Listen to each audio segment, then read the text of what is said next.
Comment différencier une personne qui souffre d'une blessure active qui l'amène à fuir toute intimité dans la relation et toute sensation émotionnelle, que certaines personnes, certains coachs et certains livres qualifient de personnalité évitante, d'une personne qui est bien à l'intérieur d'elle-même, qui a cheminé et qui est très autonome émotionnellement. Parce que ça n'a rien à voir, évidemment. On va développer ensemble 3 signes qui, à mon sens, peuvent être extrêmement précieux et utiles pour aller creuser tout ça et savoir si finalement ce que vous prenez pour quelqu'un de très sûr de soi,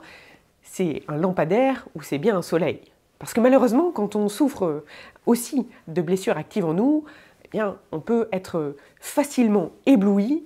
par quelque chose qui n'est absolument pas réellement lumineux. Ça me semble très précieux de vous apporter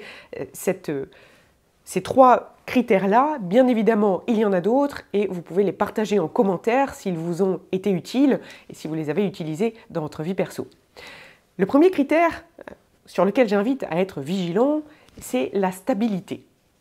Quand vous avez quelqu'un qui souffre de blessures, notamment de rejet, eh bien cette personne-là, elle va pouvoir être en capacité de vous donner de temps en temps, mais ensuite ça lui fait vivre tellement de questionnements, tellement d'ébullitions à l'intérieur et tellement de peur, parce que cette personne va se dire « Oh là là, je suis potentiellement en train de développer de l'attachement, potentiellement en train de tomber amoureux ou amoureuse, et donc il y a plein de barrières qui vont s'activer et cette personne va se mettre à vous fuir. » Et là, vous êtes en face de quelqu'un qui souffre de blessures et qui n'est pas du tout en train de vous éviter parce que peut-être dans la relation, elle ne s'y retrouve pas, mais qui est en train de vous éviter parce qu'elle ne sait pas gérer ce que les émotions lui font traverser. Et en face de vous, par contre, si vous avez quelqu'un qui est très stable et où vous ressentez que le système émotionnel, quand elle se désengage de la relation, eh bien, ce n'est pas en lien avec un tourbillon à l'intérieur qu'elle ne sait pas gérer, mais c'est plutôt en lien peut-être avec vos tourbillons à vous, que vous êtes venu faire vivre dans la relation. Peut-être parce que, en ce moment, une blessure d'abandon s'est réveillée chez vous et vous a amené peut-être à aller chercher du conflit, à aller essayer de mettre du piment pour tester le lien. Si en face vous avez quelqu'un qui fuit parce qu'il a une blessure ou elle a une blessure de rejet,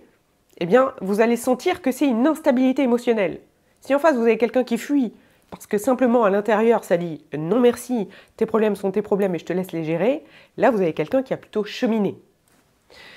Le deuxième des critères sur lequel moi j'invite à porter son attention, et qui pour moi est un signe que la personne, à l'intérieur, il y a un système émotionnel qui est plutôt sain et qui est plutôt travaillé, c'est la curiosité. Parfois, vous avez des personnes qui vont être dans l'évitement et dans la fuite, mais c'est plutôt une fuite intellectuelle, justement parce que quand on n'a pas vraiment travaillé à l'intérieur de nous, on a tellement de zones d'ombre qu'on n'a pas découvertes, qu'on n'est pas vraiment très stable. Voyez, c'est comme si vous aviez un très gros chêne qui brille de l'extérieur, mais si vous creusez au fond, il n'y a pas de racines. Donc il n'y a aucune stabilité. Donc quand vous allez trop les challenger, parce qu'à l'intérieur de vous, parfois il y a des débordements émotionnels, je m'adresse souvent à des personnes dont la blessure d'abandon est active, parce que ce sont ces personnes-là qui sont plus communément attirées par les personnes qui sont stables et qui vont refléter un certain évitement, et par les blessures de rejet qui sont dans l'évitement, mais pas à cause d'une stabilité, vous l'avez compris avec le premier critère, eh bien, vous pouvez être parfois dans une sensation de tsunami émotionnel. Et là, quand vous avez en face de vous quelqu'un qui a une blessure active et qui ne sait pas du tout accueillir les émotions, mais qui ne sait pas accueillir les siennes, alors quand elle voit les vôtres arriver, elle se barre en courant. Et ce n'est pas du tout le signe d'un travail intérieur, c'est le signe d'un évitement à cause justement du fait qu'il y a tellement d'ombre qu'on n'a pas du tout envie d'y aller et on préfère mettre un couvercle gentiment et continuer son chemin tout seul qu'avec quelqu'un comme vous qui aurait plein d'émotions à partager. Alors que si vous avez quelqu'un qui a cheminé, eh bien, il va avoir de la curiosité au sens de Nicolas Taleb, qui l'explique dans son concept d'antifragilité, qui est finalement j'accepte de me confronter à une personne qui n'est pas moi, à une personne qui va me faire découvrir des parts de moi que je ne connais pas encore, qui va me permettre de confronter mes opinions, mes perceptions, les défis que j'ai déjà traversés avec les siens, qui sont différents, et qui vont soit me faire évoluer, soit au contraire me conforter dans mes opinions, mes avis et ce que je pensais. Et là, vous avez quelqu'un qui est dans la curiosité intellectuelle, qui, à mon sens, cette curiosité-là est aussi une curiosité émotionnelle. Tiens, je découvre quelqu'un qui n'est pas moi, Je suis tellement à l'aise dans ce que moi j'ai découvert de moi que j'ai la curiosité d'aller voir, est-ce que ça me plaît ou pas, qui a la curiosité d'aller goûter, dans l'idée un peu de Scott Peck qui disait « pour aimer quelqu'un, eh bien, il faut d'abord le connaître ». Et pour avoir l'audace d'aller rencontrer quelqu'un profondément, au sens de Lucchini et de Nietzsche, je vais rencontrer l'autre vraiment à l'intérieur et pas juste vivre à côté ou le croiser, eh bien, ça nécessite d'avoir un minimum élucidé qui l'on est soi pour avoir cette stabilité-là et de se dire « ok, j'ai envie d'aller rencontrer l'autre, j'ai envie d'aller connaître qui est l'autre pour voir si je vais avoir cette envie de l'aimer. » Et peut-être, parce que nous sommes tous singuliers, peut-être qu'il n'y aura pas cette affinité-là qui donne envie d'aller plus loin dans la relation. Et donc vous aurez quelqu'un qui a cheminé, mais qui s'apercevra que pour des raisons qui lui sont propres, eh bien, il n'a pas envie d'aller plus loin. Mais il sera allé dans la curiosité intellectuelle. Il aura finalement fait l'effort, même si ce mot n'est pas très joli, fait l'effort d'aller à la rencontre de qui vous êtes, d'avoir été au-delà du vernis, au-delà de vos troubles émotionnels et de vos tempêtes intérieures parfois, pour aller apaiser ce conflit et être allé rencontrer l'intérieur pour aller un peu plus loin et se dire « ok, qu'est-ce qu'il y a vraiment dans cet être et qu'est-ce que je pourrais apprendre dans cette relation ?» Ça, c'est le deuxième critère. Et le troisième indice, à mon sens, qu'une personne, elle est plutôt prête à cheminer profondément dans la relation et à aller à la rencontre de vous,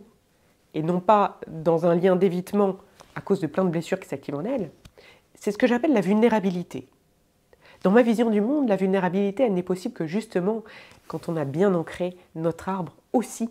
profondément dans le sol, dans la découverte d'abord de qui l'on est. Et donc, on est rassuré quelque part suffisamment dans nos propres potentiels, dans nos propres ressources, dans nos propres talents, que même si l'autre en face, il me fait bouger, parce que j'ai de la curiosité d'aller à sa rencontre, même si parfois, eh bien, ma stabilité, elle est un petit peu challengée par cet autre-là, parce qu'il me fait vivre des émotions et parce que je suis en train de créer de l'attachement à son égard, eh bien, cette vulnérabilité, je suis OK avec, parce que je sais que quoi qu'il arrive, même si cette relation venait à se terminer, puisque toute relation vient à se terminer un jour, je rappelle que nous sommes tous mortels, donc si ça n'est pas la rupture, ça sera un jour la mort qui nous séparera, eh bien, je suis OK avec cette vulnérabilité-là, avec le risque de peine, comme dirait Saint-Exupéry, parce que j'ai envie d'aller à la rencontre de ce potentiel de joie. Et donc la vulnérabilité, je suis OK avec elle et je suis OK de l'embrasser. Quand vous avez en face quelqu'un qui est OK avec cette vulnérabilité, à mon sens, c'est qu'il est prêt à cheminer. Et pour autant, eh bien, une personne qui a travaillé sur elle, qui a finalement, peu importe la manière dont elle l'a fait, cheminé à la rencontre de ces parties d'ombre, qui a rendu, comme le disait Jung, son inconscient de plus en plus conscient, pour éviter d'être manipulé par ces ombres et qualifier finalement de destin quelque chose qui ne l'est pas, vous allez pourtant, de temps en temps, avoir la sensation que cette personne, elle vous évite, ou elle ne vous répond pas, ou elle n'est pas très présente à vous. C'est peut-être simplement bien que vous avez perdu de l'intérêt à son égard. Et alors, pardonnez-moi, c'est pas confortable de le dire, mais pour celles et ceux qui m'écoutaient depuis quelque temps ou qui me suivaient sur d'autres réseaux, vous savez que je ne dis pas les choses qui sont agréables à entendre, mais les choses qui font cheminer et qui font avancer.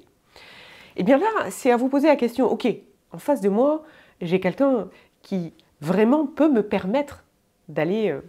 plus loin et peut-être, posez-vous la question, est-ce que j'ai envie de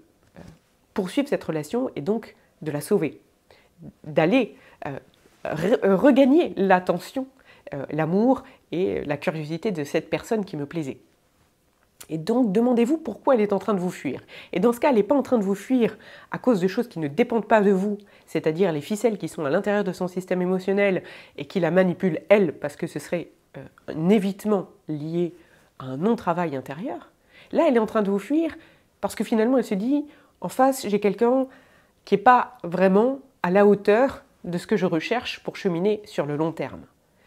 Comment faire alors pour regagner son attention ? Eh bien, c'est ce que je vous propose de découvrir dans une autre vidéo où on ira réfléchir justement à qu'est-ce qui fait qu'une personne